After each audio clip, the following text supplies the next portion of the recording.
सुप्रभात सभी को। स्वागत है आपका आपकी संस्कृत कक्षा में। तो जैसा कि मैंने आपसे कहा था कि हम लोग संधि के बारे में समझेंगे। आज हम समझते हैं कि संधि क्या है। तो संधि क्या होता है? संधि जो होता है उसको बोलते हैं जोड़। जोड़ को हम कहते हैं संधि, यानी जब दो जुड़ते हैं तो उस स्थिति को संधि कहा जाता है। अब यहाँ हम चूँकि पढ़ रहे हैं शब्द शास्त्र, जिनमें शब्दों के बारे में हमें अध्ययन करना है, शब्दों के बारे में सीखना है, तो हमारी जो संधि होगी वो किनके बीच में होगी? शब्दों के बीच में होगी। तो यहाँ संधि कहने का तात्पर्य है कि जब दो शब्द आपस में मिलते हों तो उनके मिलने की स्थिति को हम संधि कहते हैं, या दो शब्द जब आपस में जुड़ते हों तो इसी जोड़ को संधि कहते हैं।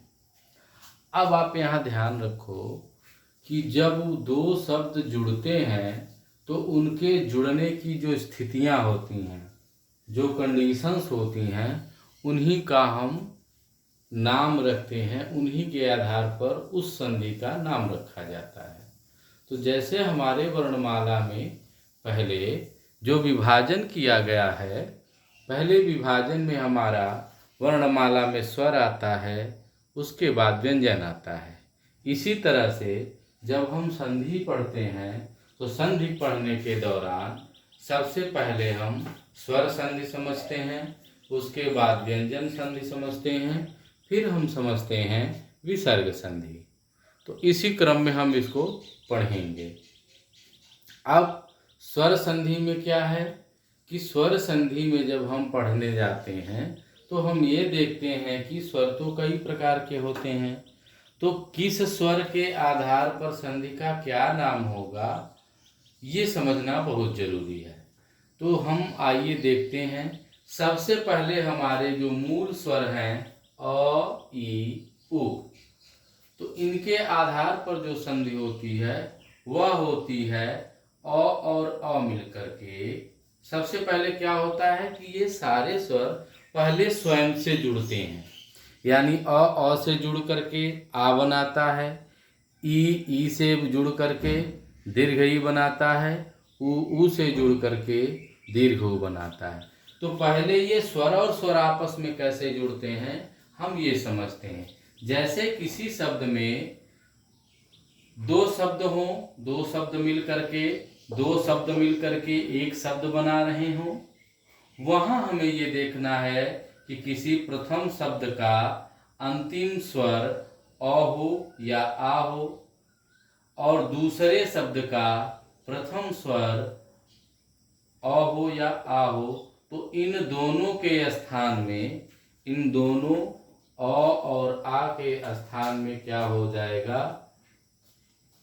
आ, एकादेश हो जाएगा, ये आ हो जाएगा। तो विद्या के द्या में आ और आलय का आ दोनों मिलकर के विद्यालय बन जाते हैं।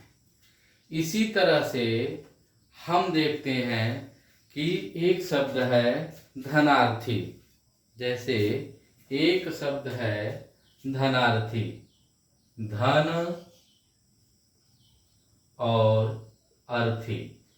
यहाँ हम यह देखते हैं कि जब ये दोनों शब्द जुड़ते हैं तो नकार यानी न में अ है और अर्थी का अ है, दोनों मिल करके आ बन जाते हैं। क्योंकि नियम यही है कि जब किन्हीं दो शब्दों में प्रथम शब्द का अंतिम स्वर अ हो या आ हो और दूसरे शब्द का प्रथम स्वर अ हो या आ हो, तो इन दोनों के स्थान में आ एकादेश हो जाता है और हमारा शब्द ऐसे बनता है ध, न हलंत हो गया, उस पे आ पे मिल जाएगा, ना हो जाएगा और हमारा शब्द बनेगा धनार्थी। तो इस तरह से हम दो स्वरों को, प्रथम शब्द के अंतिम स्वर और द्वितीय शब्द के प्रथम स्वर को जोड़ करके यह दीर्घ एकादेश करते हैं। जहाँ दो अक्षरों, दो वर्णों के जुड़ने के बाद एक वर्ण बन जाता है, उसको हम बोलते हैं एकादेश। तो यहाँ पर क्या होगा, अ मिलकर के अ मिलकर के दीर्घ एकादेश बनाते हैं, आ मिलकर के दीर्घ एकादेश बनाते हैं। इसी तरह से आप यहाँ बोर्ड पर देख रहे हैं, इकार के बारे में बताया गया है कि ई और ई मिलकर के ई बन जाते हैं। जैसे किन्हीं दो शब्दों के संधि होने में जब प्रथम शब्द का अंतिम स्वर ई हो और दूसरे शब्द का प्रथम स्वर भी ई हो तो दोनों के स्थान में ई ऐसा दीर्घ एकादेश हो जाता है। तो यहाँ पर हम देख रहे हैं, नीति में ती में ई है और ईसा का ई है, दोनों मिलकर के ई दीर्घ एकादेश हो जाएंगे और हमारा शब्द बनेगा नीतिशा।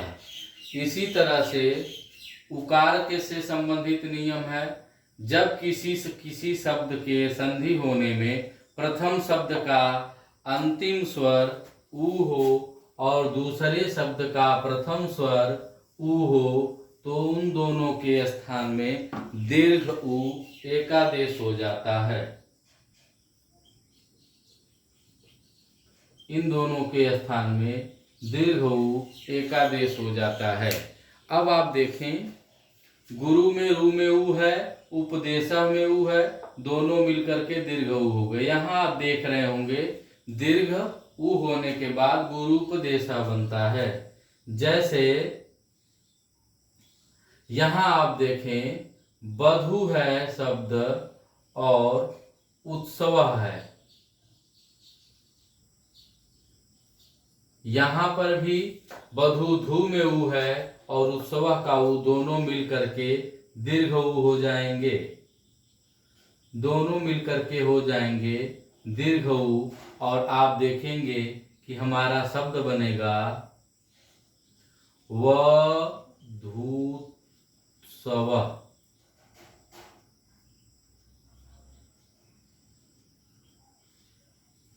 तो आप देख रहे होंगे कि यहाँ पर पहले धू में लघु की मात्रा थी और अभी क्या हो गया, दीर्घ उ की मात्रा हो गई। तो इस तरह से जो हमारा स्वर वर्ण है, जब दो स्वर आपस में मिलते हों और दोनों मिलकर दो ह्रस्व स्वर या एक ह्रस्व स्वर दूसरा दीर्घ स्वर, अर्थात सीधे सीधे ये कह सकते हैं कि जब अ मिले तो आ होता है, ई मिले तो ई होता है, उ मिले तो उ हो जाता है। यही दीर्घ संधि का आपका नियम है। अब देख सकते हैं आप, जैसे विद्यालय था इसी तरह से देव है और आलय है, दोनों को जोड़ करके देवालय बनता है। इसी तरह से क्षिति है, क्षिति का अर्थ होता है पृथ्वी और आगे है इस, दोनों को मिला देने पर शब्द बनता है क्षितिज। तो इस तरह से जब आप लोग उदाहरणों को समझेंगे तो आपको दीर्घ संधि समझ में आ जाएगी। अब हम बात करते हैं दीर्घ संधि में क्या है। एक बात का आप लोग हमेशा याद रखिएगा कि जब आप संधि कर रहे हो दो शब्दों के बीच में, तो आपको प्रथम शब्द का अंतिम स्वर पता होना चाहिए और द्वितीय शब्द का प्रथम स्वर अच्छे से समझ में आ जाना चाहिए, क्योंकि सारे संधि के नियम जो होंगे इन्हीं दो शब्दों पर लागू, इन्हीं दो वर्णों पर लागू होंगे। प्रथम शब्द का अंतिम स्वर और द्वितीय शब्द का प्रथम स्वर। यदि किसी शब्द में आपको ऐसा दिखता है कि प्रथम शब्द का अंतिम में तो स्वर है लेकिन आगे जो दूसरा शब्द है उसमें कोई व्यंजन है, तो आप वहाँ पर स्वर संधि का नियम नहीं लगा सकते। इसलिए यदि जब आपसे कहीं इस तरह का प्रश्न आए कि प्रथम शब्द का अंतिम वर्ण स्वर है और दूसरे शब्द का अंतिम वर्ण व्यंजन है, तो आप वहाँ पर स्वर संधि से संबंधित उत्तर न लिखें। इस बात का हमेशा ध्यान रखें। इसके बाद मिलते हैं आपसे आपकी अगली कक्षा में, आपकी अगली संधि गुण संधि के साथ, और यहाँ से संबंधित जो कुछ भी आपको डाउट्स हों उनको आप हमसे पूछ सकते हैं। धन्यवाद।